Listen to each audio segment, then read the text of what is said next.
দর্শক, আপনার ফোনে কতগুলো নাম্বার ব্লক লিস্টে আছে এটা আপনি কিভাবে চেক করবেন? হ্যাঁ, আপনি সরাসরি আপনার ফোনে ডায়াল প্যাডে চলে যাবেন। তো আমি ডায়াল প্যাডে চলে আসলাম।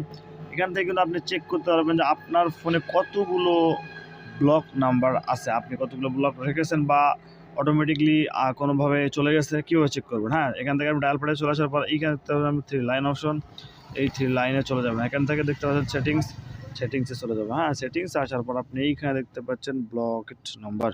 এখানে আমার এখানে আছে, আপনার নিচেও থাকতে পারে, এরকম নিচেও থাকতে পারে। হ্যাঁ, যেকোনো এক জায়গায় আপনি পাবেন এটা। হ্যাঁ, ব্লক নাম্বার এই আমি এখানে একটা ট্যাপ দেবো।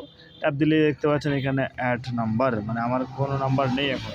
আর যদি আমি দিতে চাই তাহলে এখানে অ্যাড নাম্বারে ট্যাপ দিয়ে আমি আমার ব্লক নাম্বারগুলো অ্যাড করতে হবে। এখানে ওই নাম্বারটা দিয়ে ব্লকের ট্যাপ দিলে কিন্তু এটা ব্লক হয়ে যাবে। হ্যাঁ, তো এভাবে কিন্তু আপনি আপনার ব্লক লিস্ট চেক করতে পারবেন এবং ব্লক লিস্টে অ্যাড করতেও পারবেন। সো এরকম আরও ইন্টারেস্টিং ভিডিও পেতে আমার এই চ্যানেলটিকে সাবস্ক্রাইব করে রাখুন। ধন্যবাদ সবাইকে।